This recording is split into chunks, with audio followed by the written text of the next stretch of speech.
જેતપુરના સાડી ઉદ્યોગમાં કાળી બાળ મજૂરીનો પર્દાફાશ થયો છે। 3 કારખાનાઓમાંથી 13 જેટલા માસૂમ બાળ મજૂરોને મુક્ત કરાવવામાં આવ્યા છે। યુપી, એમપી, બિહાર, ઝારખંડના બાળકો પાસે મજૂરી કરાવવામાં આવતી હતી। બાળકોને સાડી ફિનિશિંગ, ઘડી અને ઇસ્ત્રીના કામમાં જોતરી દેવાયા હતા। શ્રમ વિભાગ, પોલીસ, ઔદ્યોગિક સલામતી, સમાજ સુરક્ષા વિભાગે દરોડા પાડ્યા। પૂર્વાંચલ ફિનિશિંગમાંથી 4, રવિ પ્રિન્ટ્સમાંથી 1 બાળક મુક્ત કરાવાયું। શિવ ફિનિશિંગમાંથી 8 બાળકો મુક્ત થયા છે। બાળકો સુરક્ષિત રીતે ઉદ્યોગનગર પોલીસ સ્ટેશનમાં લવાયા।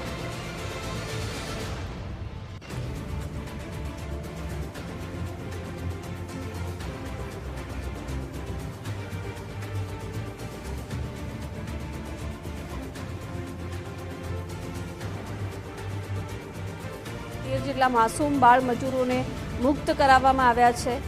યુપી, એમપી, બિહાર, ઝારખંડના બાળકો પાસે આ અલગ અલગ કારખાનાઓમાં મજૂરી કરાવવામાં આવતી હતી। જેતપુર જે સાડી ઉદ્યોગ માટે જાણીતું છે, ત્યાં બાળ મજૂરી થઈ રહી હતી। બાળ મજૂરીનો પર્દાફાશ થયો છે અને 13 જેટલા માસૂમ બાળ મજૂરોને અહીંથી મુક્ત કરાવવામાં આવ્યા છે।